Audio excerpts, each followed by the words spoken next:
പാലക്കാട് ഒറ്റപ്പാലം വാണിയംകുളത്ത് തട്ടുകടയിൽ തീപിടുത്തം. ബുധനാഴ്ച രാത്രി 10:45ഓടെയാണ് തട്ടുകടയിൽ തീപിടുത്തമുണ്ടായത്.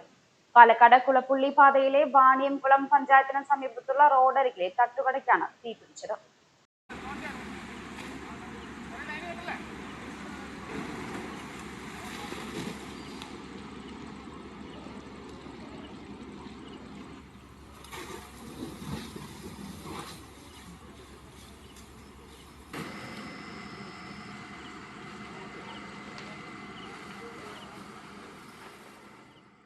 കട പൂർണ്ണമായും കത്തിയമർന്നു. തുമ്പിപ്പുറത്ത് ലക്ഷ്മണൻ എന്ന സത്യനും ഭാര്യയും ചേർന്ന് കച്ചവടം നടത്തി വരികയായിരുന്നു. വൈകിട്ട് 6 മണിക്കാണ് കടയടച്ച് ഇവർ വീട്ടിൽ പോയത്. 2 ഗ്യാസ് സിലിണ്ടറുകളാണ് കടയ്ക്കുള്ളിൽ ഉണ്ടായിരുന്നത്. ഇവയിലേക്ക് തീ പടരുന്നതിന് മുമ്പ് ഫയർഫോഴ്സ് എത്തി തീയണച്ചു. ഷൊർണൂർ ഫയർഫോഴ്സും ഷൊർണൂർ പോലീസും സ്ഥലത്തെത്തിയിരുന്നു.